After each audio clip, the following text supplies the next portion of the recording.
The cold December wind whipped through the deteriorated streets of East Baltimore, carrying with it the smell of smoke and the raw reality of a neighborhood where hope seemed like a luxury few could afford. Gervonta Davis walked along the same cracked sidewalks where he had grown up, but this time his steps echoed with the weight of a decision that would forever change the life of someone who had meant everything to him. His hands trembled slightly in the pocket of his expensive coat, not from the cold, but from the emotion that was taking over his chest as he thought about what he was about to do. At 29 years old, Tank had conquered world titles, millions of dollars, and recognition as one of the best boxers of his generation. His golden gloves had taken him far from those streets, but his heart had never truly left. Each victory in the ring brought with it the memory of that skinny, angry boy who had arrived at the West Side boxing gym more than 15 years ago, carrying on his back all the rage and hopelessness that urban poverty can plant in a child's soul. The decision had been born 3 weeks earlier, during a conversation with his mother, when she casually mentioned that trainer Marcus "Big Mac" Richardson still lived in the same cramped apartment where he had always lived. The man who had transformed Gervonta's life, who had been more than a trainer, more than a mentor, was still struggling to pay rent every month. That information had hit Tank like a direct punch to the stomach, awakening in him a gratitude so deep that it immediately transformed into action. 4 weeks, Gervonta had worked in absolute silence, searching for the perfect house in a safe and quiet neighborhood in the Baltimore suburbs. He wanted something that represented stability, peace, and dignity, everything that Big Mac had given him through boxing, but that the trainer himself had never been able to achieve for himself. Every detail was carefully considered. 3 bedrooms, 2 bathrooms, a small but well-maintained garden, and a garage where the old trainer could store his boxing equipment. As he observed the facade of the house he had purchased, Gervonta felt his heart racing as if he were about to enter the ring for the most important fight of his career. This was not a victory that would be measured in belts or prize money, but rather in the expression of the man who had believed in him when no one else did. The young boxer knew he was about to repay a debt that could never truly be settled, but that needed to start being paid somehow. Marcus Richardson had arrived at the West Side boxing gym in 1995 as a young trainer full of dreams and determination to make a difference in the community. At 58 years old, Big Mac carried on his shoulders not only the weight of decades dedicated to boxing, but also the stories of hundreds of boys who had passed through his hands. Some had found a better path through the sport, others had gotten lost in the traps of the street, but none had marked his life as much as that skinny, defiant boy who appeared at his gym in 2008. The one-bedroom apartment where Big Mac had lived since the 2000s told the story of a life dedicated to others. The walls were covered with photographs of young boxers, trophies won by his students, and newspaper clippings documenting the victories of those he had trained.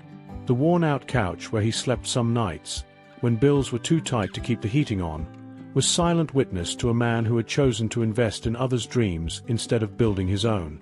On that Tuesday morning, Big Mac woke up as he always did, at 5:30 in the morning, to prepare for another day at the gym. His knees ached from the cold and humidity that seeped through the poorly sealed apartment windows, but he got up with the same determination as always. In his eyes, each new day represented an opportunity to touch some young person's life, to plant a seed of discipline and self-esteem that could blossom into something greater. While preparing the weak coffee he drank every morning, Marcus had no idea that his life was about to change completely. He thought about Gervonta, as he did every day, feeling a mixture of paternal pride and constant concern.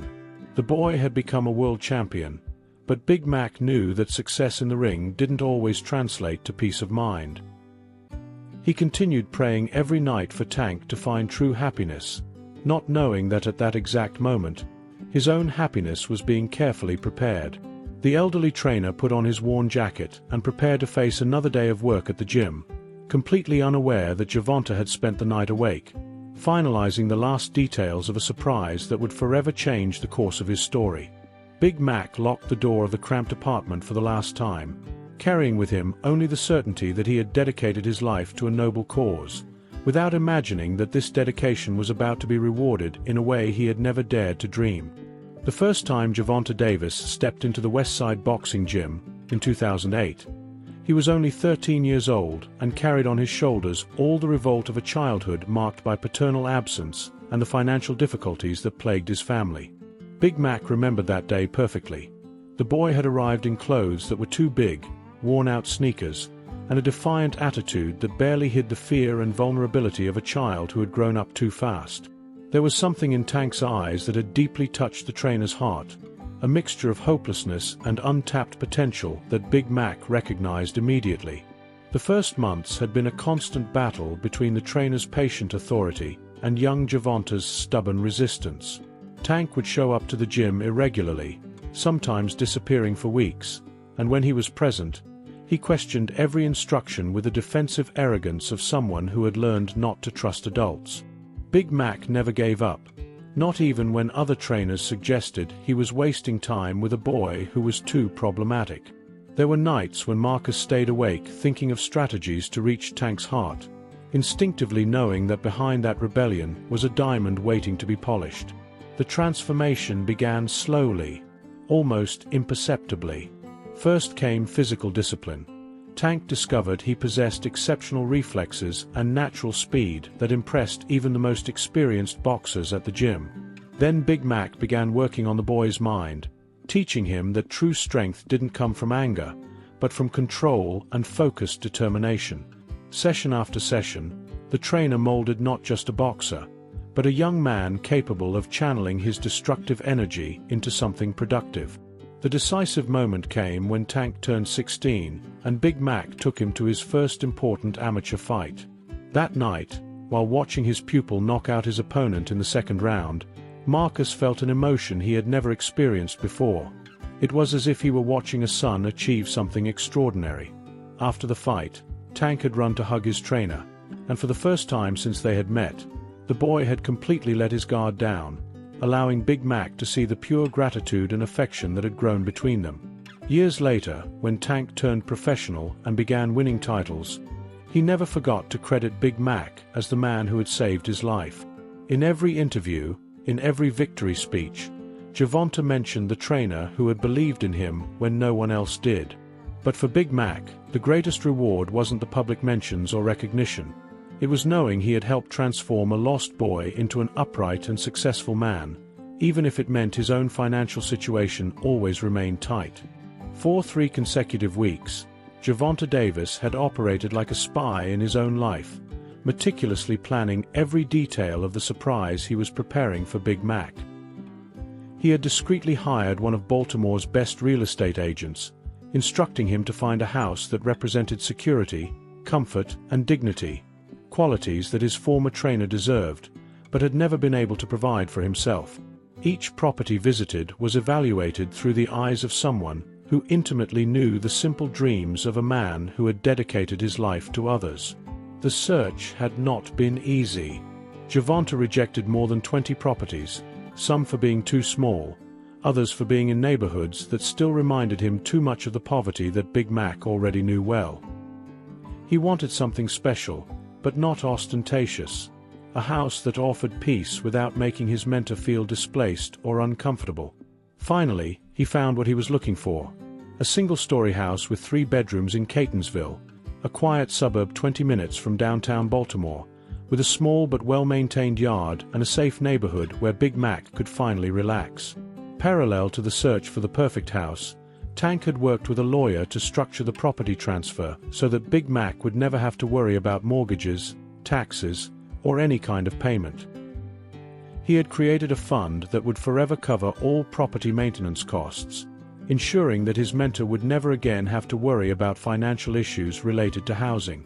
Every document was reviewed multiple times, every legal detail was verified, because Gervonta knew this would probably be the most important decision he would make with his money.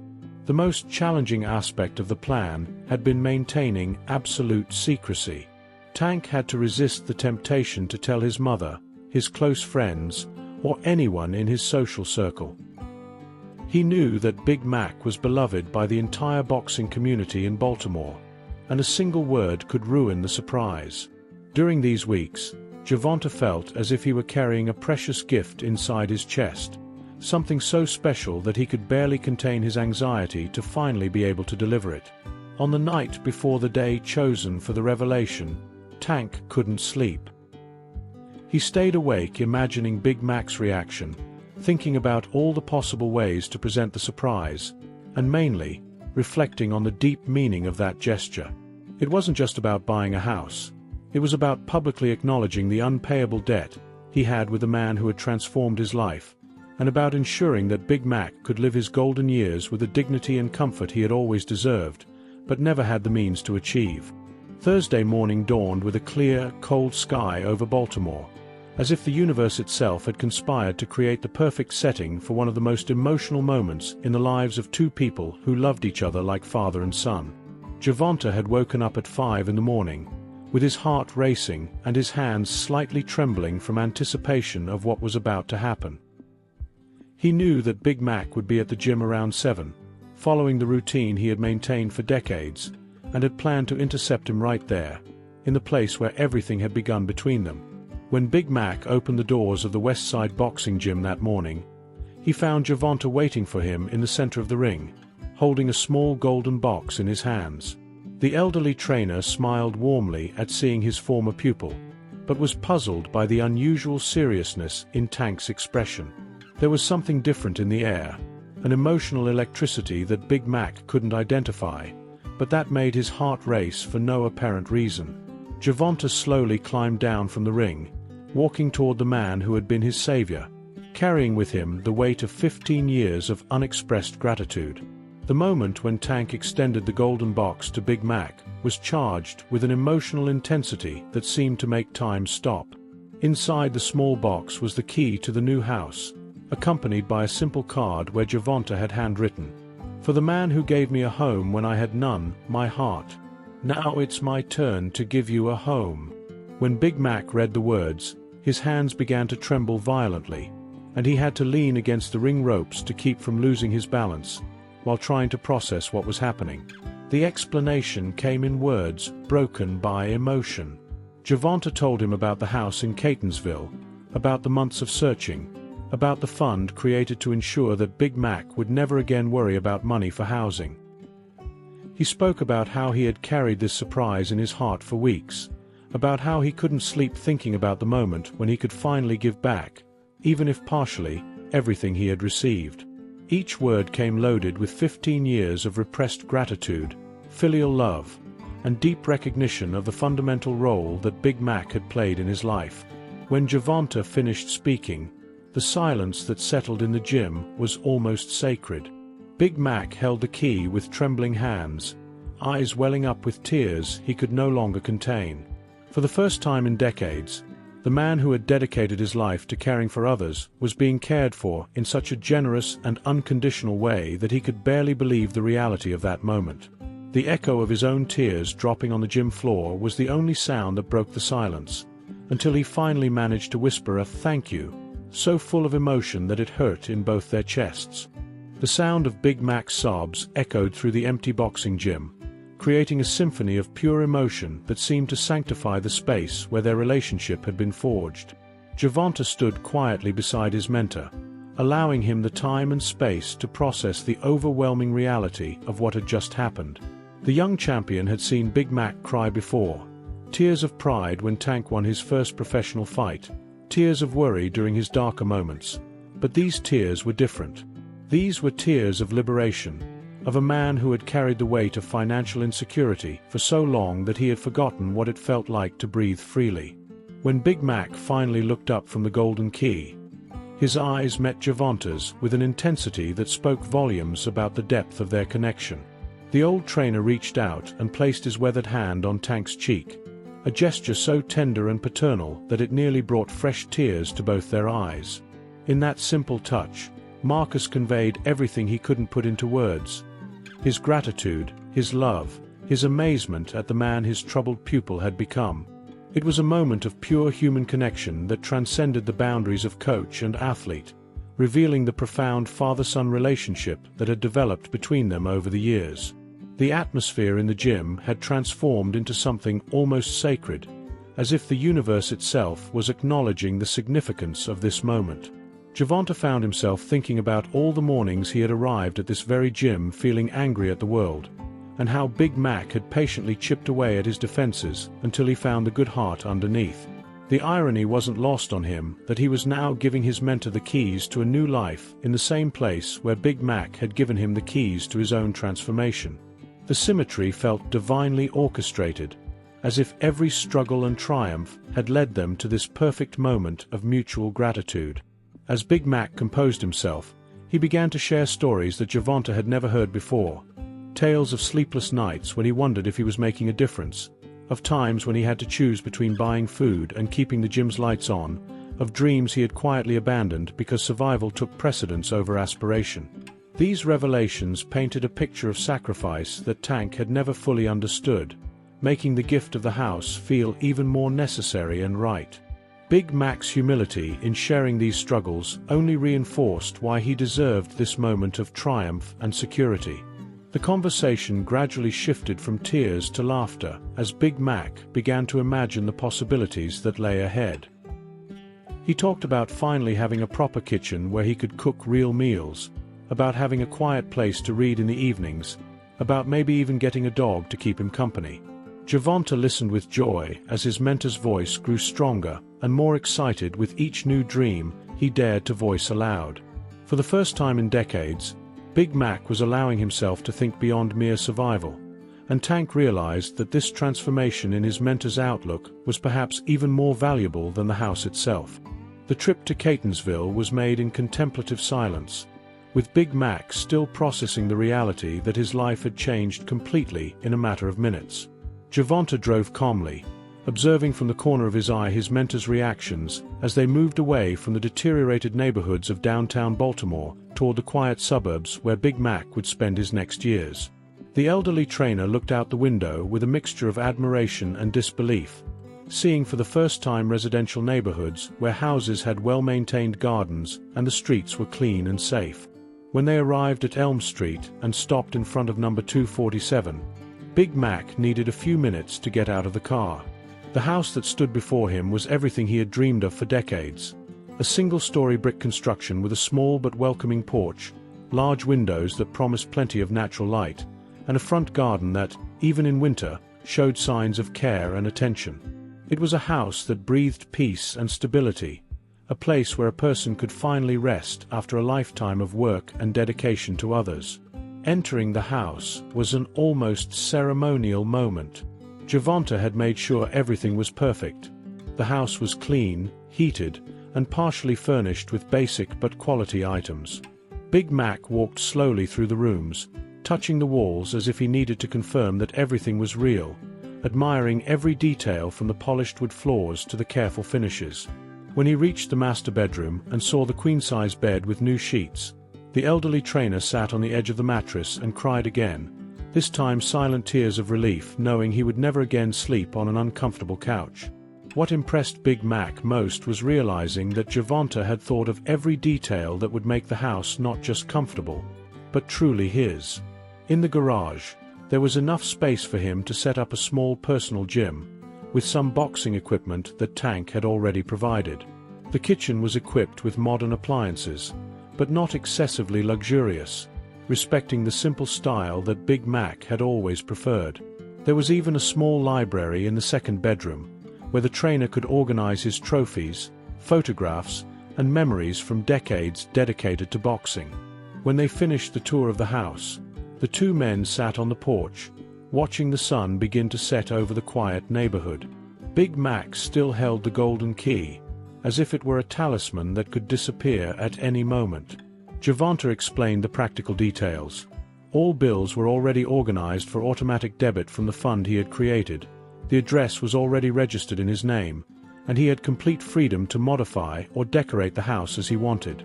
For the first time in decades, Marcus Richardson could simply live without worrying about the basics, concentrating on enjoying the years he still had ahead.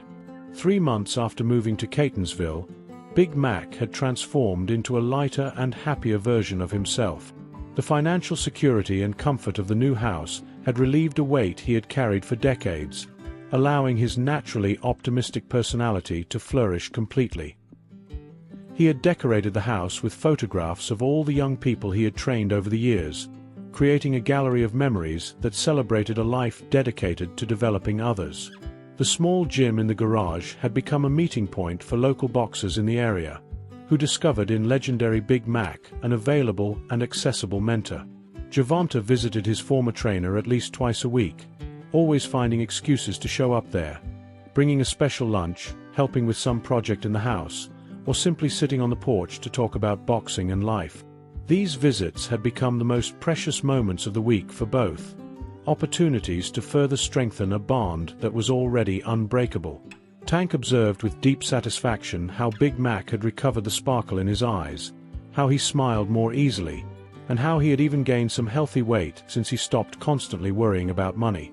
The story of Gervonta's generosity had spread discreetly through the boxing community in Baltimore, inspiring other successful boxers to look for ways to give back to those who had been fundamental in their careers. Big Mac had inadvertently become a symbol of how the sport can create bonds that transcend the professional, demonstrating that true champions are those who know how to recognize and honor the people who helped them get where they are.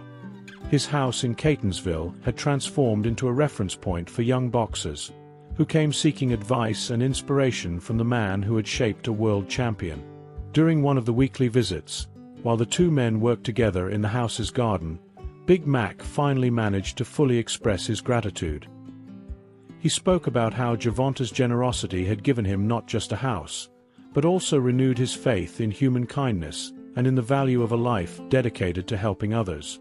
Marcus explained that he had spent so many years worried about his own subsistence that he had almost forgotten what it was like to simply enjoy life, and that now, for the first time at 58 years old, he was truly living instead of just surviving. Gervonta's response was simple, but loaded with deep meaning. He said that Big Mac had given him a life, and that giving him a house was just a small way to acknowledge that unpayable debt. Tank explained that his success in boxing would be empty if he couldn't share it with the people who made it possible, and that seeing his mentor happy and secure was more rewarding than any world title he could win. In that moment, sitting in the garden of the house that represented a son's love for his heart father, the two men understood that they had created something much more valuable than a successful career. They had built a legacy of love, gratitude, and mutual care that would last forever. If you enjoyed this story, leave a like and subscribe to the channel so you don't miss the next videos.